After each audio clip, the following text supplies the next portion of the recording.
여러분 안녕하세요. 오늘 강의에서는 미련 없이 한 인생을 살아가는 8가지 방법을 함께 나눠보겠습니다. 살다 보면 누구나 한 번쯤 이런 생각을 하게 됩니다. 그때 내가 왜 그런 선택을 했을까? 조금만 더 용기 냈으면 달라졌을까? 그 사람을 놓지 말걸? 이처럼 마음 한구석에 남아있는 작은 미련들은 시간이 지날수록 우리 마음을 조금씩 무겁게 만들고 지금 누릴 수 있는 행복마저 가려버리곤 합니다. 하지만 중요한 사실이 있습니다. 미련 없이 사는 것은 타고난 성격이 아니라 배울 수 있는 기술이라는 점입니다. 마음을 다스리는 습관을 조금만 바꾸면 지나간 일에 발목 잡히지 않고 내가 지금 서 있는 자리에서 더 단단한 삶을 만들 수 있습니다. 오늘 강의에서 말씀드릴 8가지는 복잡하지 않습니다. 크게 마음을 바꾸지 않아도 작은 태도와 관점을 조금씩 조정하는 것만으로도 여러분의 인생이 훨씬 가볍고 자유로워질 수 있습니다. 이 시간만큼은 잠시 주변의 소음과 걱정을 내려놓고 이제 남은 인생은 미련 없이 살아보자는 마음으로 편안하게 들어보시길 바랍니다. 그럼 첫 번째 방법부터 시작하겠습니다. 미련 없이 한 인생을 살아가는 8가지 방법. 첫 번째 방법. 사라진 것을 붙잡지 않는다. 미련이라는 감정은 대부분 이미 사라진 것을 붙잡고 있을 때 생깁니다. 이미 떠난 사람, 끝난 인연, 지나가 버린 기회, 다시는 돌아오지 않을 시절들. 우리는 그 사라진 것들이 너무 소중했기 때문에 조금만 더 붙잡아 볼걸. 내가 잘못해서 잃은 걸까? 이렇게 마음속에서 계속 되뇌곤 합니다. 하지만 여러분, 인생을 길게 보면 사라진 것은 나에게 벌을 주기 위해 떠난 것이 아니라 나의 다음 장을 열기 위해 자리를 비워준 것입니다. 어떤 사람은 나에게 필요한 때 딱 그만큼만 머무르고 떠납니다. 어떤 일은 내가 성장해야 할 방향을 알려주고 사라집니다. 어떤 실패는 내가 다른 길로 가야 한다는 신호이기도 합니다. 그런데 우리는 사라진 이유를 찾느라 정작 내 앞에 새롭게 열리는 문을 보지 못할 때가 참 많습니다. 왜 붙잡으면 안 될까? 첫 번째 이유는 이미 떠난 것을 붙잡는 동안 나의 에너지가 고갈되기 때문입니다. 과거를 붙들면 현재는 흐려지고 미래는 불안해집니다. 두 번째 이유는 빈자리가 있어야 새로운 것이 들어오기 때문입니다. 인연도 그렇고 일도 그렇고 기회도 그렇습니다. 자리가 꽉 차 있으면 새로운 가능성은 들어올 틈이 없습니다. 많은 분들이 이렇게 말씀하십니다. 새로운 사람이 오지 않아요. 기회가 안 찾아와요. 하지만 사실은 새로운 것이 들어올 공간이 없는 경우가 더 많습니다. 그렇다면 어떻게 놓아야 할까? 완전히 잊어버리라는 뜻이 아닙니다. 다만 현재의 나를 가두지 말자는 겁니다. 1. 감정 적기로 마음 정리하기. 붙잡고 있는 이유는 대부분 정리되지 않은 감정 때문입니다. 그 감정을 억누르지 말고 종이에 내가 이걸 왜 붙잡고 있는지 적어보세요. 글로 나오면 마음에서는 빠져나갑니다. 2. 떠난 것에 의미 부여하지 않기. 이건 내 인생이 잘못된 신호야. 내가 부족해서 떠난 거야. 이런 의미 부여는 상처만 키웁니다. 떠난 것은 그냥 떠난 것일 뿐입니다. 3. 앞으로 채워질 다음 인연을 믿기. 세상은 비워진 자리를 결코 오래 두지 않습니다. 관계든 일이든 기회든 마음을 열어두면 반드시 다른 무언가가 들어옵니다. 정리. 여러분, 사라진 것을 붙잡는 순간 인생은 멈추지만 사라진 것을 놓아주는 순간 인생은 다시 흐르기 시작합니다. 지나간 인연을 놓고 나서 더 좋은 사람이 들어오기도 하고 실패한 일을 정리하고 나서 더 큰 성공이 찾아오기도 합니다. 지나간 것은 나에게서 빼앗긴 것이 아니라 앞으로 올 것을 위해 비워진 것임을 기억하시길 바랍니다. 두 번째 방법. 할 수 있는 것만 붙잡는다. 인생에서 미련이 깊어지는 가장 큰 이유 중 하나는 내가 어쩔 수 없는 것을 붙잡고 있기 때문입니다. 우리는 종종 이렇게 생각합니다. 저 사람이 왜 저럴까? 그때 상황이 왜 나에게 불리했을까? 왜 그 일이 그렇게 끝났을까? 하지만 이 모든 것은 이미 내 힘으로 바꿀 수 없는 영역입니다. 그럼에도 우리는 계속 붙잡고 분석하고 후회하고 스스로를 괴롭히죠. 미련을 줄이는 핵심 원리. 통제의 법칙. 미련 없이 살고 싶다면 반드시 기억해야 할 것이 하나 있습니다. 내가 통제할 수 있는 것만 붙잡고 나머지는 놓아주는 것. 사람의 마음은 내가 통제할 수 없습니다. 이미 끝난 일도 과거의 결과도 타인의 선택도 통제할 수 없습니다. 그러나 내가 붙잡을 수 있는 것들도 분명히 있습니다. 그것은 바로 오늘 내가 내리는 선택, 내가 할 수 있는 행동, 나의 말과 태도, 내가 앞으로 만들어갈 방향. 이 네 가지입니다. 이것들만 집중하면 인생은 훨씬 단순해지고 마음은 가벼워지며 후회는 자연스럽게 줄어듭니다. 왜 할 수 있는 것만 붙잡아야 할까? 첫째, 힘을 쏟아도 변화가 없는 곳에 매달리면 지치기만 하기 때문입니다.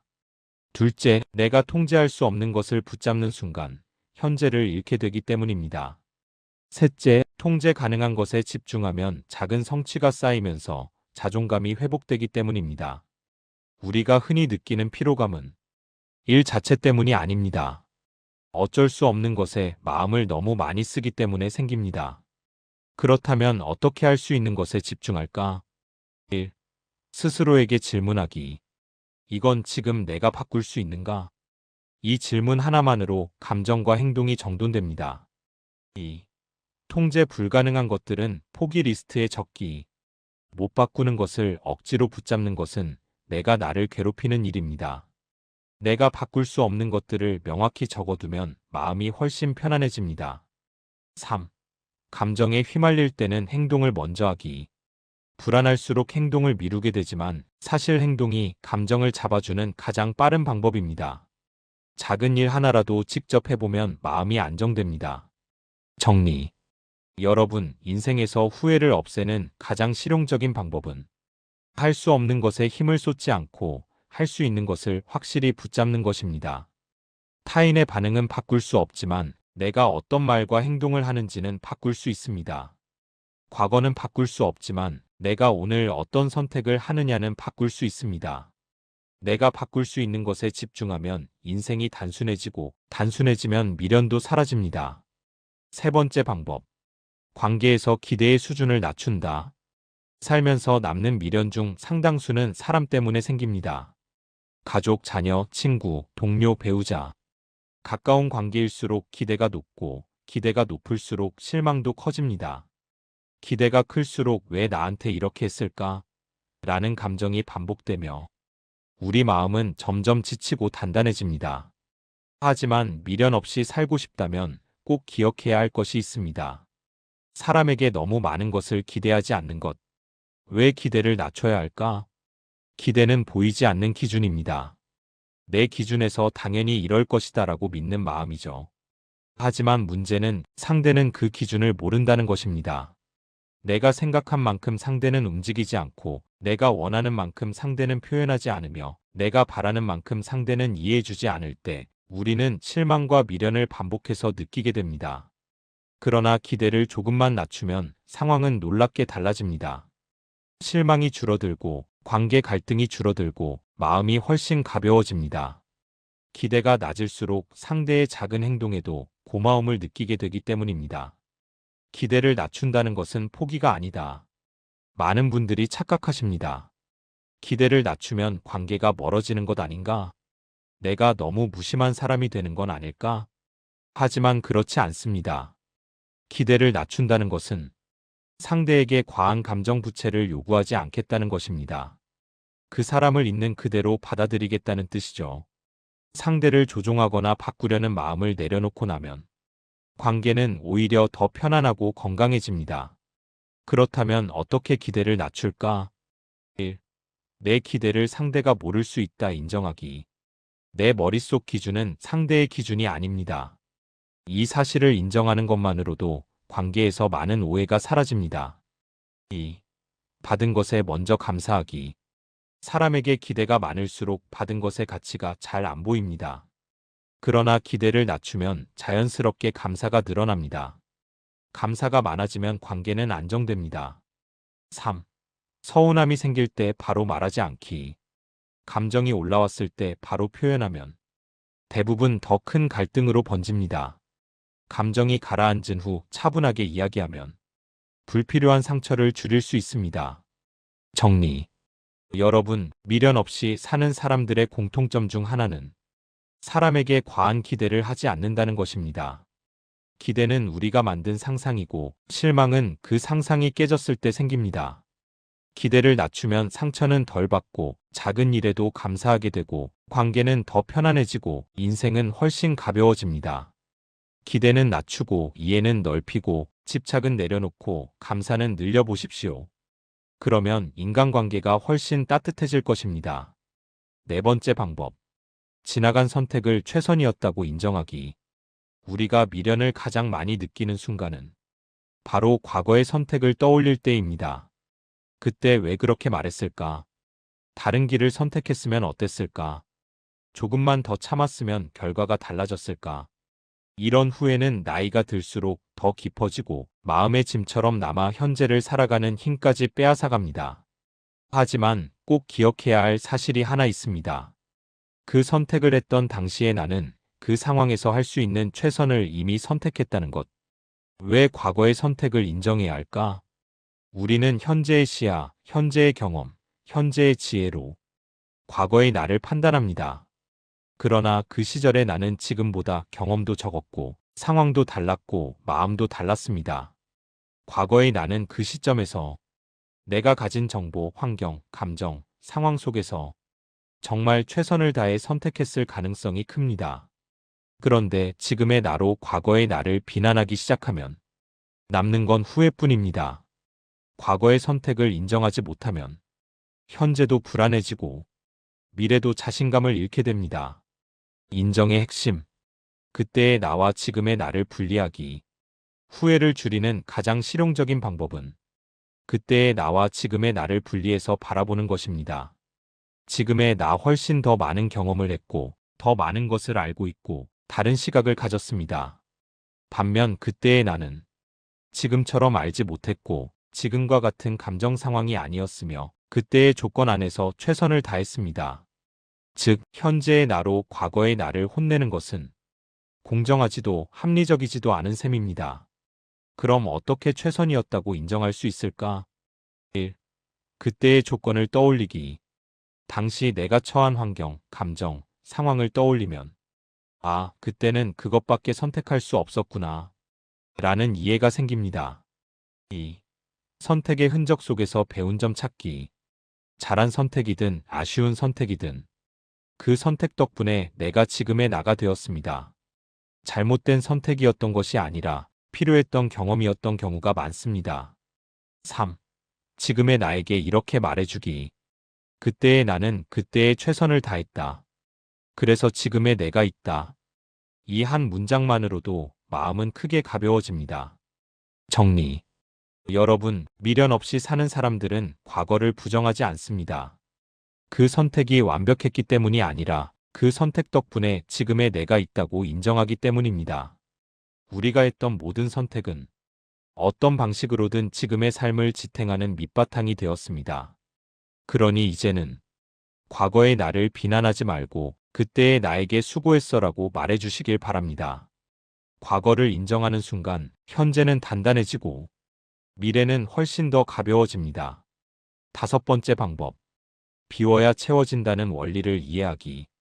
여러분, 인생을 살다 보면 잡고 있는 것이 많을수록 마음은 무거워진다는 사실을 깨닫게 됩니다.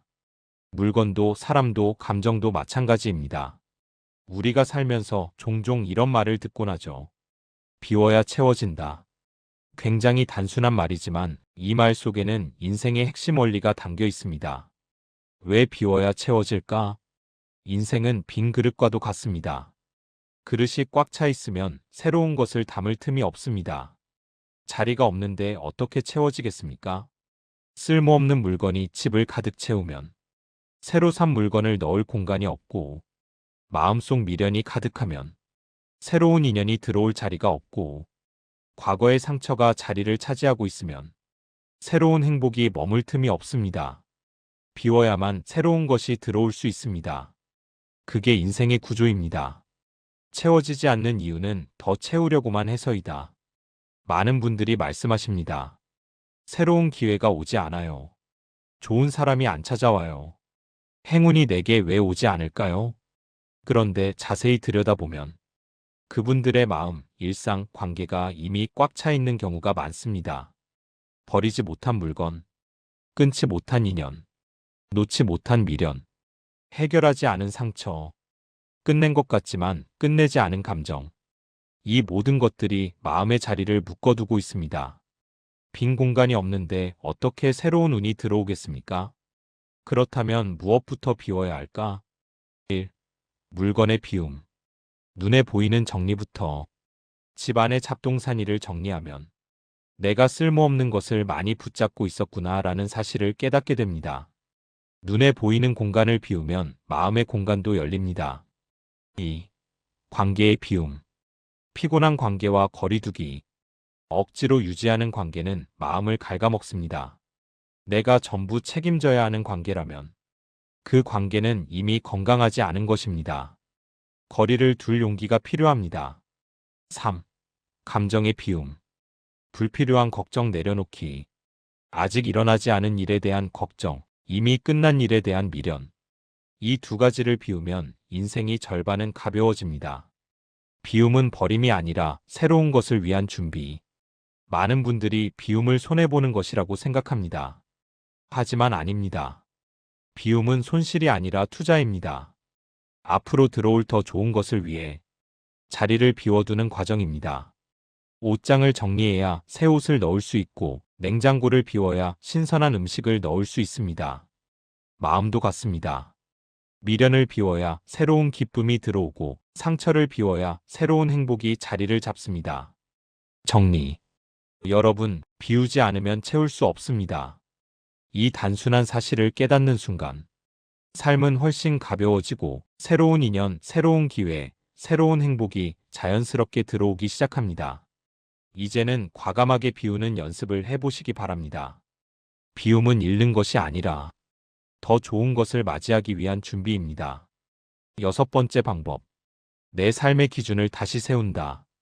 우리가 인생에서 미련을 느끼는 이유 중에는 사실 매우 중요한 하나가 숨어 있습니다. 내 삶을 내가 원하는 기준으로 살지 못했기 때문입니다. 많은 분들이 지나고 나서야 깨닫습니다. 내 삶인데 왜 남의 기준에 맞추며 살았을까? 왜 그때는 내 마음보다 남의 시선을 더 신경 썼을까? 특히 인생의 후반부에 들어서면 과거의 결정들이 어떤 기준에서 이루어졌는지 더 선명하게 보이게 됩니다. 남의 기준으로 살면 미련이 깊어진다. 우리가 흔히 따르던 기준들은 대부분 외부에서 온 것입니다. 부모님이 바라는 기준, 사회가 옳다고 말하는 기준, 주변 사람들과 비교하며 만들어진 기준. 이 정도는 해야지라는 막연한 기준. 이런 기준에 따라 선택을 하면 그 순간은 괜찮아 보여도 시간이 지나면 반드시 마음에 빈자리가 생깁니다. 왜일까요? 내 진짜 마음이 만든 기준이 아니었기 때문입니다. 남의 기준으로 한 선택은 나를 위해 온전히 한 선택이 아니기 때문에 후회와 미련이 더 오래 남습니다. 이제는 내 기준이 필요하다. 인생의 중반을 지나면 하나씩 분명해지는 것이 있습니다. 내가 안전하게 느끼는 삶은 무엇인가? 내가 정말로 소중히 여기는 것은 무엇인가? 무엇을 잃고 싶지 않은가? 이 질문들에 답하며 나만의 기준을 세우는 것이 미련 없이 사는 삶의 핵심입니다.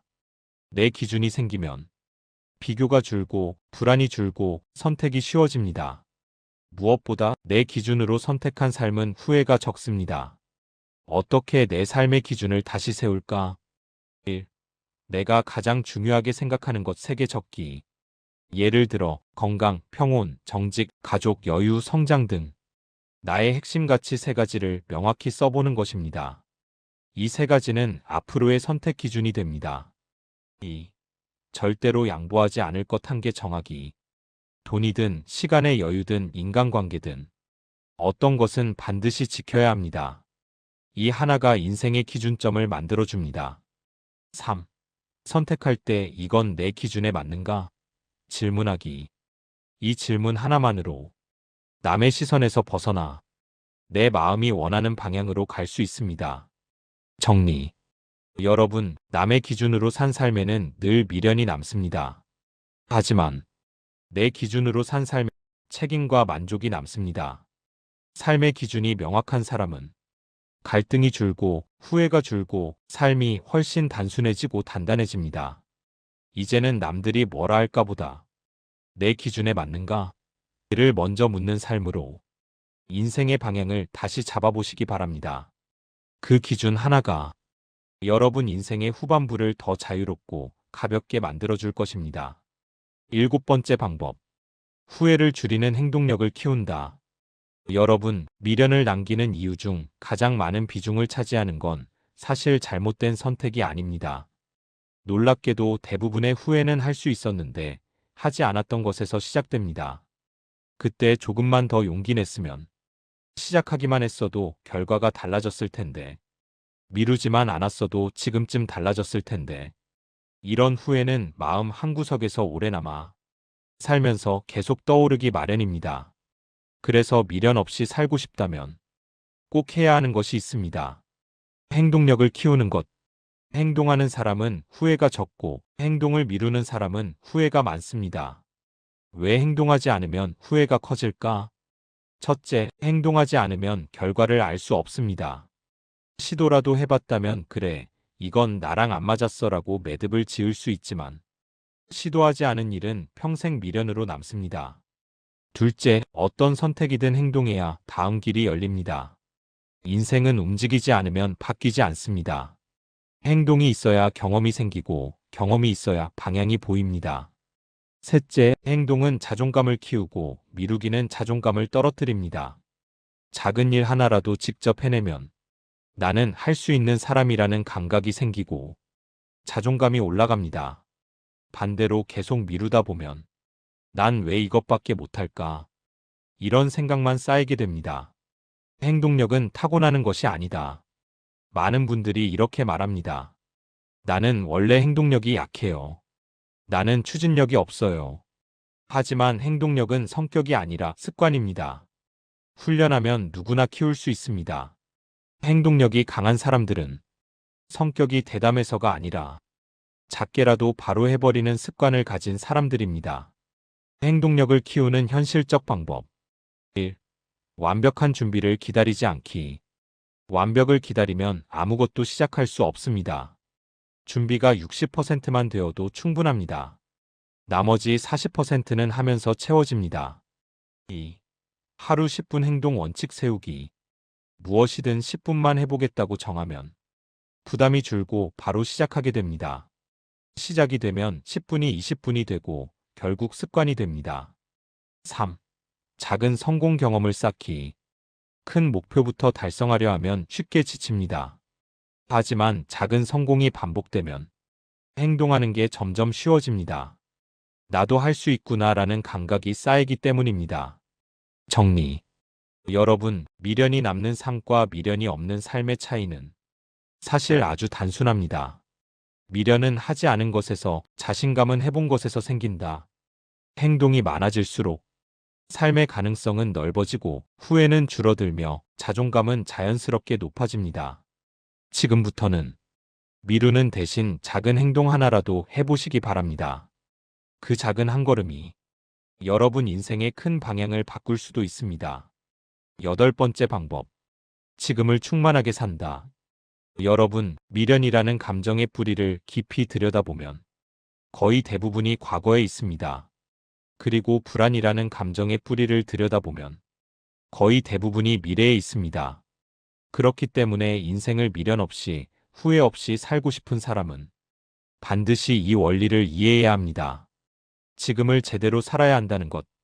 지금이라는 시간은 우리가 실제로 움직일 수 있는 유일한 시간입니다. 과거는 이미 지나갔고 미래는 아직 오지 않았습니다. 그런데 우리는 정작 지금 이 순간을 충만하게 살아내는데 너무 인색할 때가 많습니다. 현재를 살지 못하면 인생은 과거와 미래에 끌려다닌다. 우리는 종종 이런 패턴을 반복합니다. 과거의 실수 때문에 스스로를 탓하고 과거의 상처를 붙잡고 마음을 무겁게 하고 아직 오지 않은 미래의 문제를 상상하며 걱정하고 지금 이 순간의 행복을 놓쳐버립니다. 그래서 미련과 불안이 계속 쌓이고 현재가 흐려지기 시작합니다. 현재가 흐리면 과거는 극적으로 부풀려지고 미래는 불안하게 확대됩니다. 지금을 충만하게 산다는 것의 의미.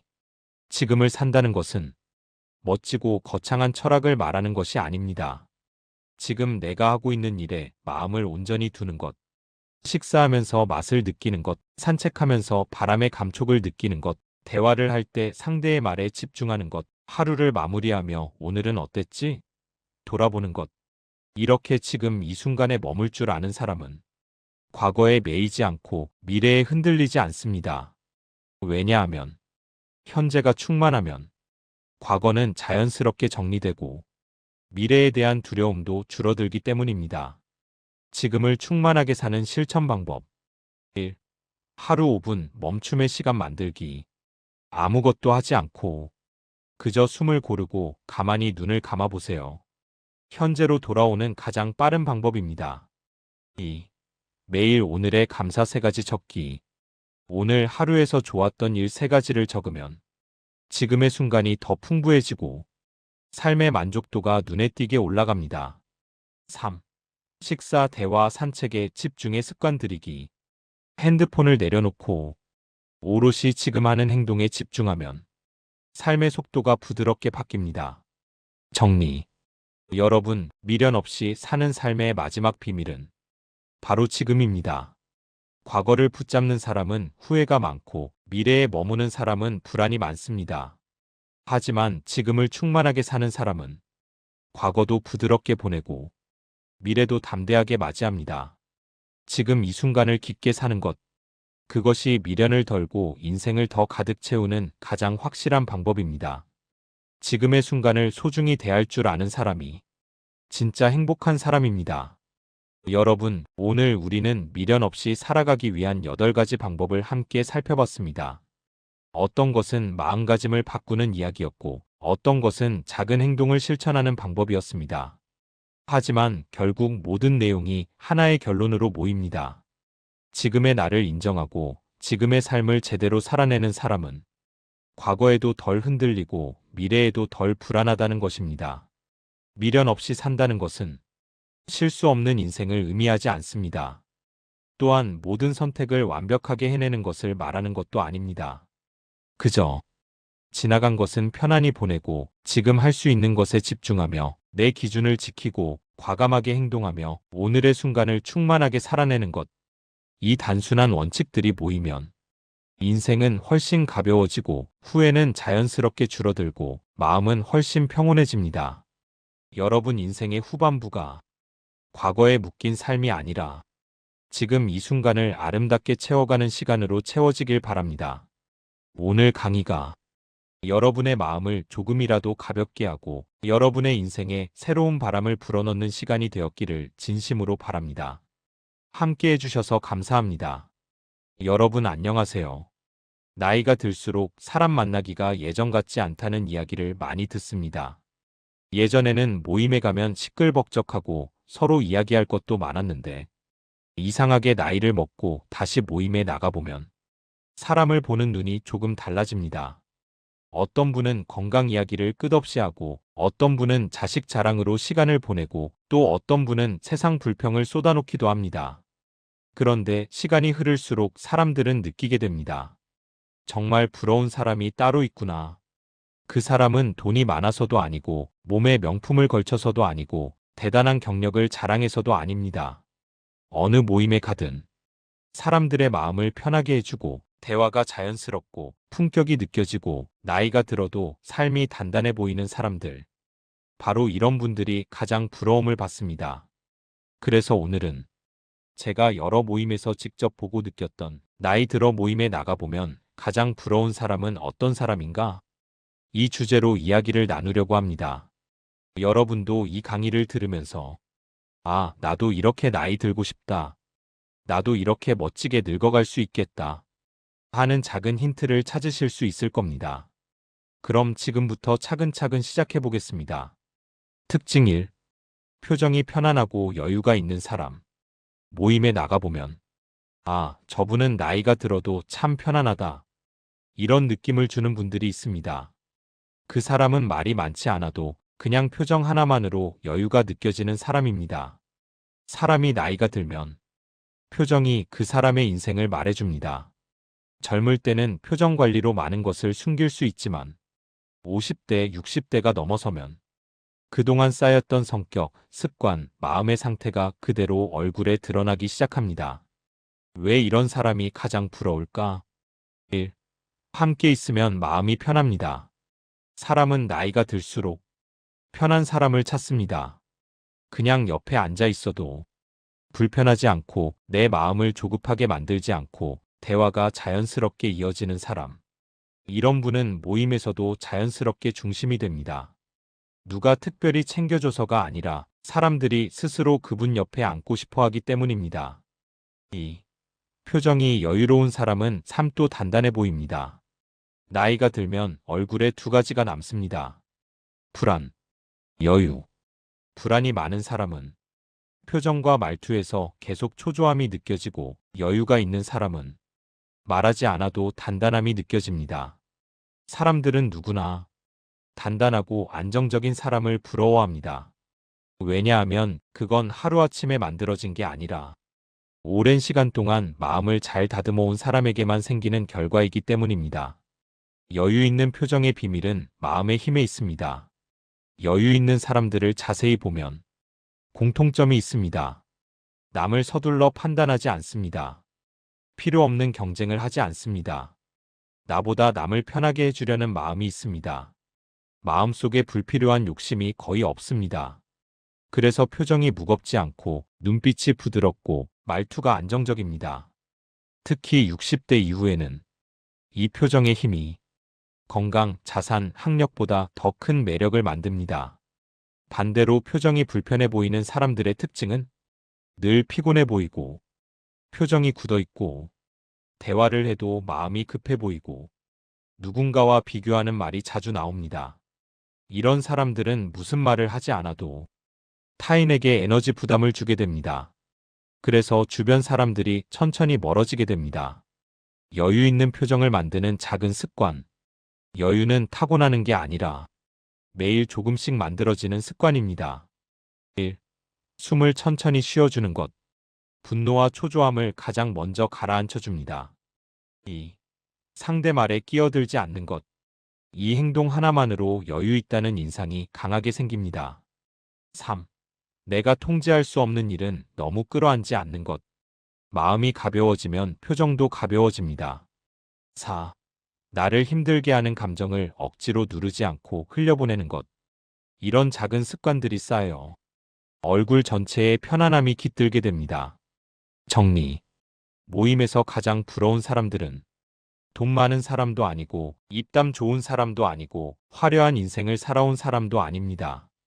표정이 편안하고 그 표정 속에 삶의 여유가 배어있는 사람입니다. 그 표정 하나가 그 사람의 인생 전부를 말해주기 때문입니다. 특징 2. 건강 관리를 꾸준히 해온 사람. 모임에 나가보면 누가 진짜 잘 늙어가고 있는 사람인지는 대화를 오래 하지 않아도 금방 알 수 있습니다. 바로 건강을 꾸준히 관리해온 사람입니다. 돈보다 건강이 먼저다는 말. 나이가 들면 현실이 됩니다. 젊을 때는 아프면 병원 가고 아프면 약 먹고 며칠 쉬면 금방 회복되지만 60대 이후부터는 몸이 작은 신호 하나를 보내도 그게 오래가고 그게 습관이 되고 결국 삶 전체가 흔들리게 됩니다. 그래서 모임에 나가보면 겉으로 화려해 보이는 사람보다 스스로 건강을 지켜온 사람이 훨씬 더 부러움을 받게 됩니다. 건강 관리가 잘 된 사람은 에너지가 다릅니다. 이분들은 얼굴에서 생기가 나고 앉아있는 자세가 안정적이고 움직임이 가볍습니다. 걷는 속도, 말의 안정감, 몸의 유연함. 이 세 가지가 그 사람의 건강 수준을 보여줍니다. 실제로 모임에서 보면 이 세 가지가 좋은 분들은 나이를 떠나서 젊은 기운이 느껴지고 사람들에게 긍정적인 에너지를 줍니다. 반대로 건강 관리가 안 된 사람들의 현실, 무릎이 아파 오래 걷기 힘들고 혈압, 당뇨 문제로 항상 조심해야 하고 조금만 움직여도 숨이 차고 몸이 불편하니 표정까지 지쳐 보이고 자꾸 병원 이야기, 통증 이야기를 하게 됩니다. 이런 분들을 보면 누구나 마음속으로 생각합니다. 아, 나도 저렇게 되지 않으려면 지금부터 관리해야겠다.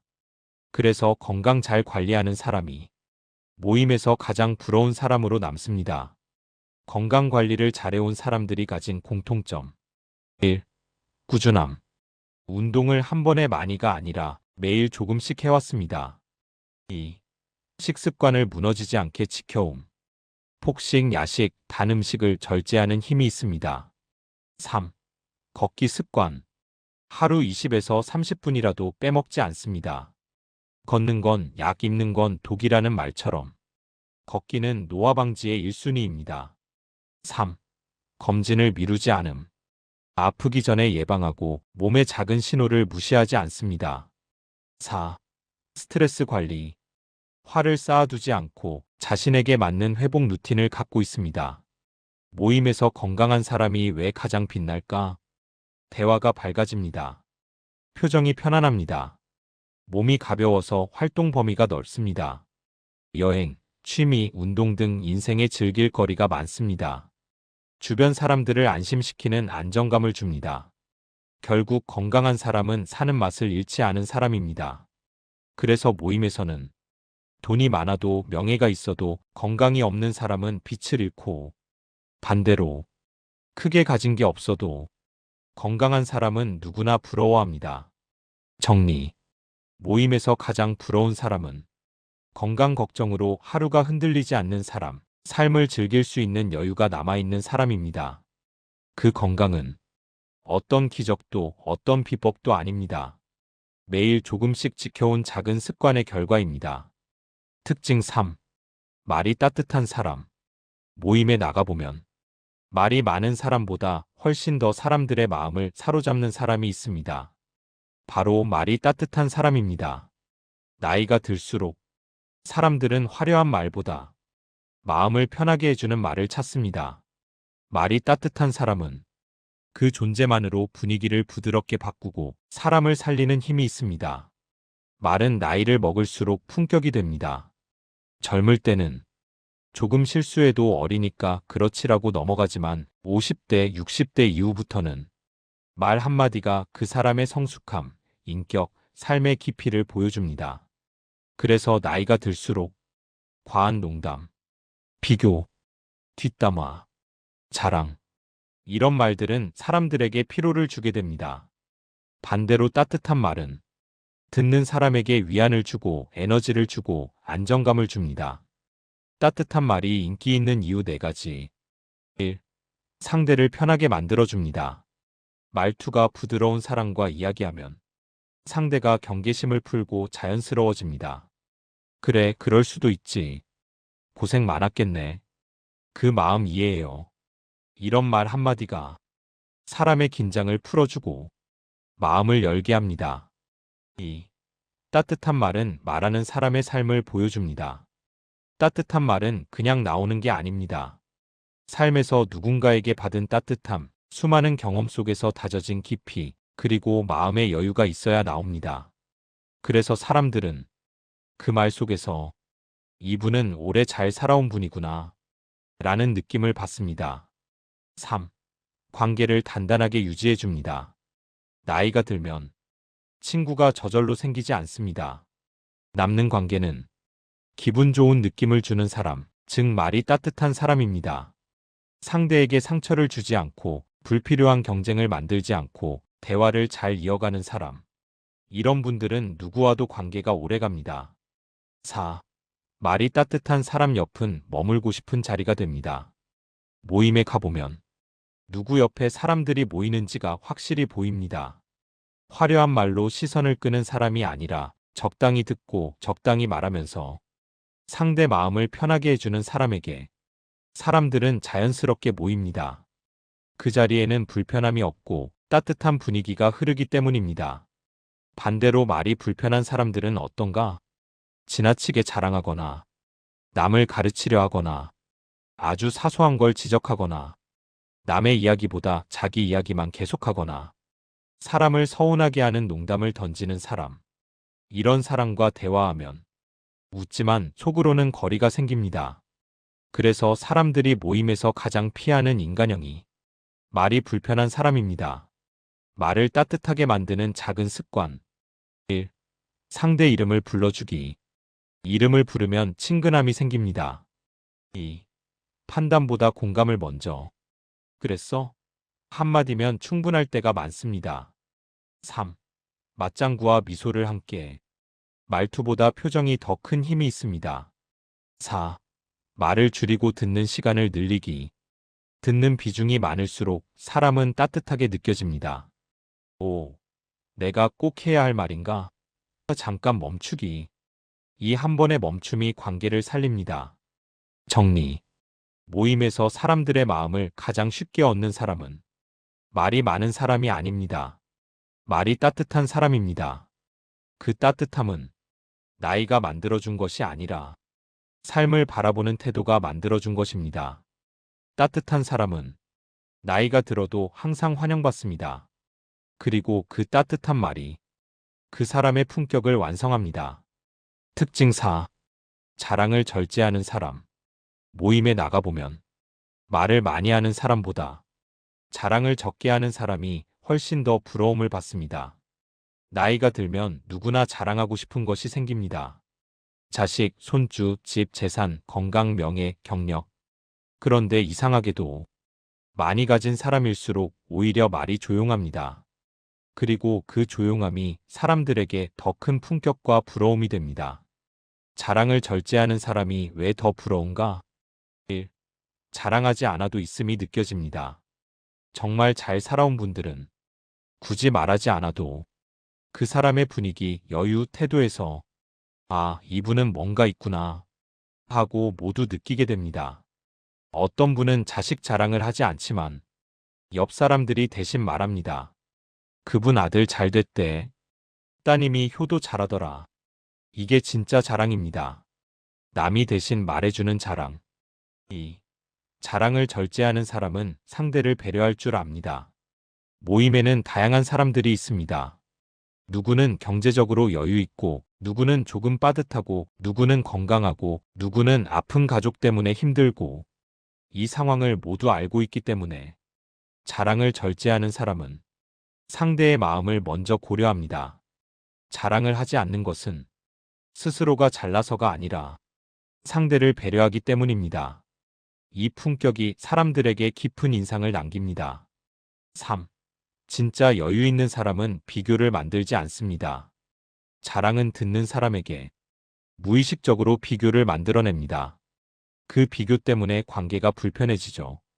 하지만 자랑을 절제하는 사람은 상대에게 박탈감을 주지 않습니다. 경쟁을 만들지 않고 항상 편안한 분위기를 만듭니다. 그래서 사람들은 이런 사람을 보면 마음속으로 생각합니다. 저렇게 살아야 멋있는 노년이겠다. 반대로 자랑이 많은 사람들의 특징. 대화를 하면 결국 자기 이야기로 흐르고 남의 이야기를 잘 듣지 않고 비교하는 말이 많고 자식이나 재산 이야기를 자꾸 꺼내며 칭찬을 요구하는 눈빛이 생깁니다. 이런 자랑은 듣는 사람에게 피로감을 주고 모임 분위기를 가볍게 깨버립니다. 그래서 자랑이 많은 사람은 잠깐은 주목받아도 오래가지는 못합니다. 품격 있는 사람의 자랑 방식.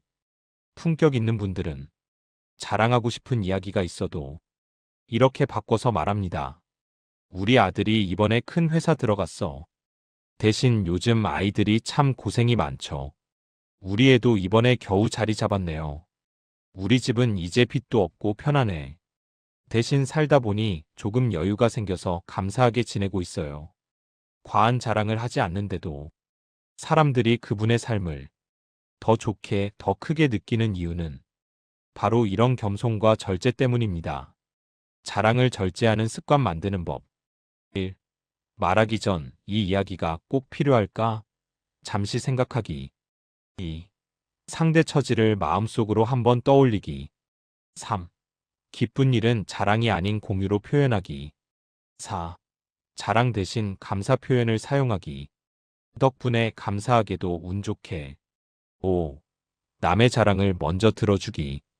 자랑은 들을 때 자신이 더 크게 보입니다. 정리. 모임에서 가장 부러운 사람은 크게 가진 사람도 아니고 화려하게 자랑하는 사람도 아닙니다. 가진 것이 있어도 그것을 절제할 줄 아는 사람, 그 속에 담긴 배려와 여유를 가진 사람입니다. 자랑을 줄이는 만큼 그 사람의 인격과 품격은 더 크게 보이고 사람들은 그런 분을 진심으로 부러워합니다. 특징 5. 자기 관리가 남아있는 사람. 모임에 나가보면 아, 저분은 나이를 참 품위 있게 먹어가고 계시네. 이런 느낌을 주는 분들이 있습니다. 바로 자기 관리가 남아있는 사람. 쉽게 말하면 나이를 먹어도 자신을 놓지 않은 사람입니다. 나이가 들어도 관리된 모습은 큰 부러움을 부릅니다. 자기 관리라고 해서 비싼 옷을 입는다든지 몸을 젊은 사람처럼 만들라는 뜻은 아닙니다. 그런 것이 아니라 단정함, 깔끔함, 규칙적인 생활, 적당한 체형 유지, 건강한 습관. 이 모든 것이 합쳐져서 만드는 전체적인 인상입니다. 이 인상이 사람에게 이분은 삶을 잘 정리하면서 살아오셨구나 라는 깊은 신뢰를 줍니다. 자기 관리를 하는 사람들의 공통점. 1. 정리된 느낌이 있습니다. 의복이 단정하고 헤어스타일도 자연스럽게 관리되어 있고 말투와 태도에서도 안정감이 느껴집니다. 크게 꾸미지 않아도 정갈함이 그 사람의 품격을 말해줍니다. 2. 체중과 건강을 적당히 관리합니다. 극단적인 다이어트나 젊은 시절의 몸매를 유지하진 않아도 딱 봤을 때 이분은 자기 몸을 잘 챙기시는구나 라는 느낌이 있습니다. 나이가 들수록 체력과 체형은 무너지기 너무 쉽기 때문에 이걸 지켜내는 것 자체가 자기 관리의 수준을 보여줍니다. 3. 생활 리듬이 안정적입니다. 자기 관리를 하는 사람들은 수면, 식사, 운동 같은 기본적인 루틴을 대체로 꾸준히 유지합니다. 다른 사람들은 귀찮다, 나중에 하지 뭐하며 놓아버릴 때 이런 분들은 작은 습관을 끝까지 지켜냅니다.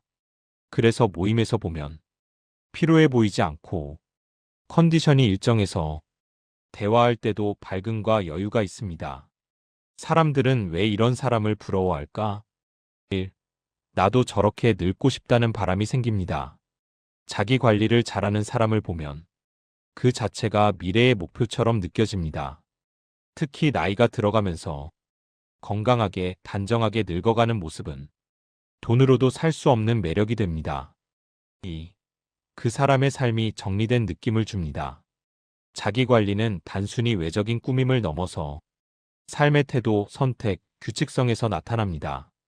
그래서 이런 사람을 보면 저분은 인생 전체를 잘 다듬으면서 살아오셨구나. 이런 신뢰감이 생깁니다. 3. 자기 관리는 주변 사람까지 편하게 합니다. 모임에 갔는데 어떤 분은 늘 어수선하고 급해 보이고 피곤해 보이고 불평이 많다면 함께 있는 사람도 자연스럽게 피곤함을 느낍니다. 하지만 자기 관리를 하는 사람은 말투와 표정, 자세까지 안정되어 있어 같이 있는 사람에게 편안함을 선물합니다. 자기 관리를 잃은 사람들의 특징. 귀찮다가 입버릇이 되고 몸이 무거워지고 일상이 흐트러지고 옷이나 외모에 신경을 점점 덜 쓰게 되고 대화에도 생기가 줄어듭니다. 이렇게 되면 사람들은 그 사람을 안타깝게 여기게 되고 자연스럽게 부러움보다는 걱정이 생깁니다. 나이에 맞는 품위 있는 자기 관리 방법. 1. 하루 20분 걷기. 2. 잠옷, 외출복, 신발을 깔끔하게 유지하기. 3. 체중 2에서 3kg 범위 유지하기. 4. 불필요한 감정 소비 줄이기. 5. 말투와 표정에 여유 한 스푼 더하기. 6. 집, 옷, 취미를 가볍게 유지하기. 이 작은 습관들이 나이 들어서의 품위 전체를 결정합니다. 정리. 모임에서 가장 부러운 사람은 외모가 화려하거나 몸이 젊은 사람처럼 탄탄한 사람이 아닙니다. 나이 들어도 자신을 놓지 않은 사람. 단정함, 규칙성, 건강한 생활 습관을 유지하는 사람입니다. 그 사람의 모습에서 삶을 대하는 태도와 품격이 자연스럽게 드러나기 때문입니다. 특징 6. 관계를 오래 유지하는 사람. 모임에 나가보면 정말 부러운 사람이 한 명 있습니다. 바로 오래 보는 사람이 있는 사람, 즉 오랜 관계를 지켜온 사람입니다.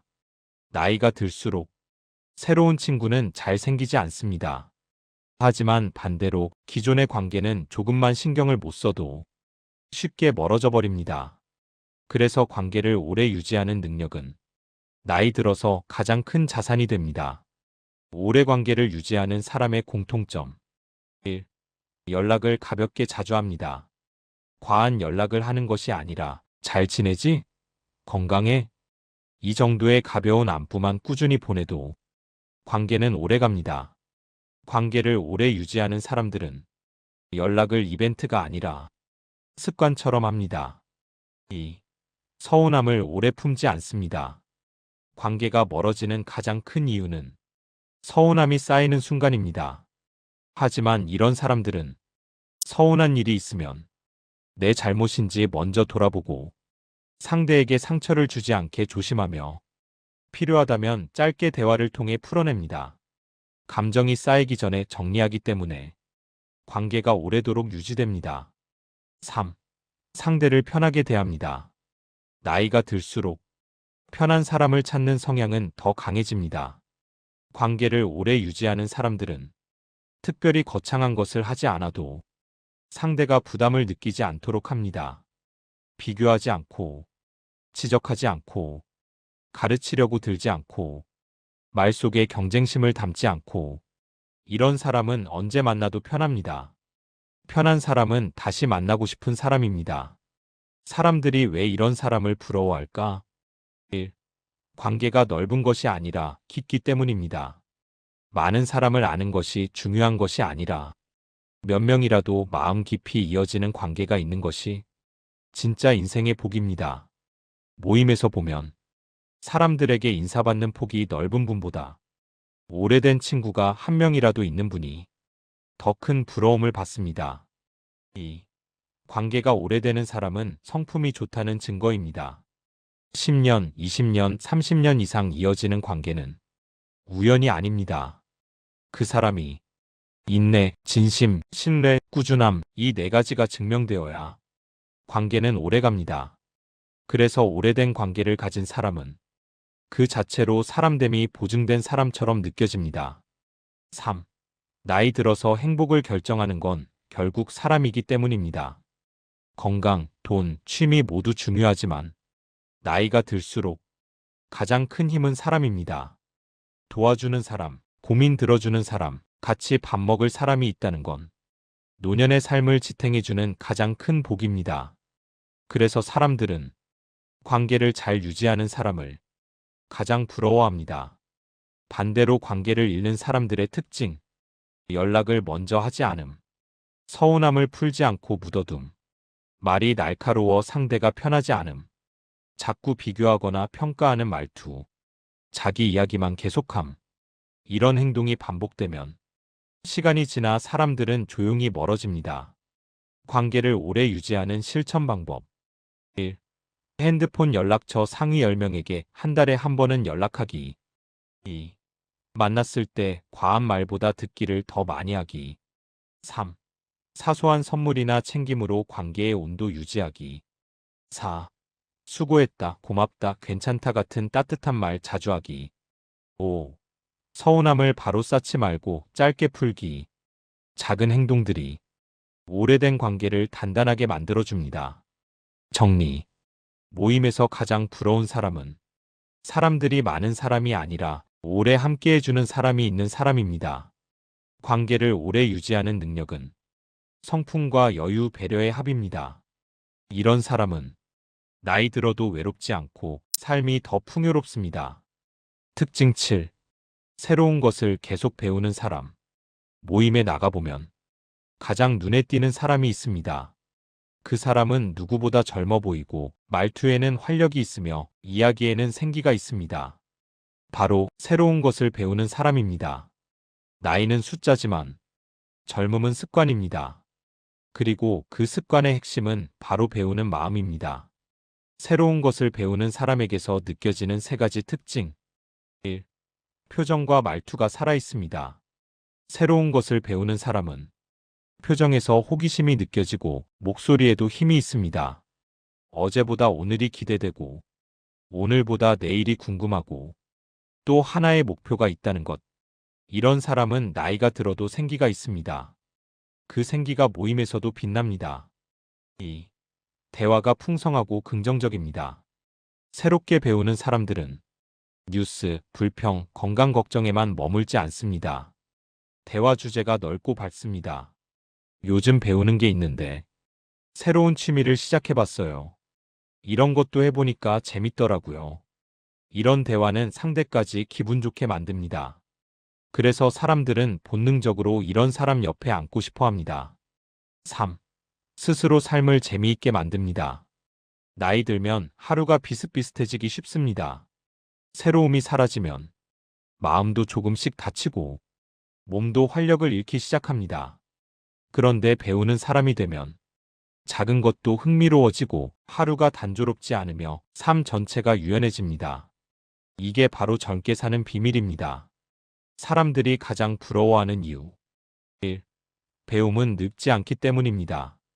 몸은 나이를 먹지만 배우는 사람의 마음은 늙지 않습니다. 그래서 사람들은 저분은 진짜 젊게 사시네 라는 생각을 하게 됩니다.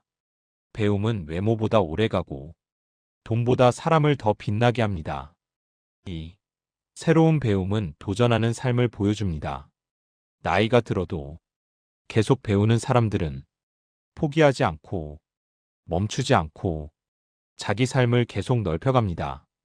그 모습이 다른 사람들에게 큰 자극이 되고 나도 저렇게 살고 싶다는 부러운 마음을 일으킵니다. 3. 배움은 건강한 에너지의 원천입니다. 새로운 자극은 뇌를 젊게 만들고 몸을 움직이게 하고 삶을 활기 있게 만듭니다. 그렇기 때문에 새로운 것을 배우는 사람들은 건강도 오래 유지하는 경우가 많습니다. 반대로 배움을 멈춘 사람들의 모습. 나이 들어 뭘 새로 해. 이제 그냥 편하게 살래. 귀찮아. 나에게는 이제 늦었어. 이런 말을 자주 하는 사람들은 빠르게 마음이 다칩니다. 그리고 그 다친 마음이 표정, 건강, 인간관계에까지 영향을 미칩니다. 나이에 맞는 배움 루틴 만들기. 1. 하루 10분 새로운 지식 보기. 유튜브 강의, 뉴스 해설, 지식 콘텐츠. 2. 한 달에 하나 작은 목표 잡기. 글쓰기, 스마트폰 기능 배우기, 운동 배우기 등. 3. 새로운 사람, 장소, 취미에 마음 열어보기. 4. 관심 있는 분야 책 한 권 읽기. 5. 배운 것을 주변 사람에게 나누기. 나눌 때 배움은 더 깊어집니다. 정리. 모임에서 가장 부러운 사람은 나이가 들어도 마음이 다치지 않은 사람, 계속 배우고 성장하는 사람입니다. 배움은 젊음의 증거이고 그 배움이 있는 사람은 나이가 들어도 활력 있고 즐겁고 행복합니다. 새로운 것을 배우는 마음이 여러분의 노년을 더욱 밝게 만들어줄 것입니다. 오늘 우리는 나이 들어 모임에 나가보면 가장 부러운 사람들은 누구인가? 이 주제로 이야기했습니다. 돈이 많아서도 아니고 자식이 잘 돼서도 아니고 입담이 화려해서도 아닙니다. 결국 모임에서 가장 빛나는 사람은 표정이 편안하고 여유가 있는 사람, 건강을 지켜온 사람, 말이 따뜻한 사람, 자랑을 절제할 줄 아는 사람, 자기 관리를 꾸준히 한 사람, 관계를 오래 이어가는 사람, 그리고 계속 배우는 사람. 이 7가지를 가진 사람이었습니다. 나이가 들수록 점점 더 보이기 시작합니다. 사람의 겉모습보다 그 사람이 살아온 태도, 마음의 깊이, 삶의 자세가 얼굴에서, 말에서, 행동에서 모두 드러납니다. 이런 분들에게는 큰 소리로 자랑하지 않아도, 과하게 꾸미지 않아도 자연스럽게 풍기는 품격이 있습니다. 그리고 그 품격은 누구나 가질 수 있는 것입니다. 지금 이 순간부터 우리도 조금씩 만들어갈 수 있는 것들입니다.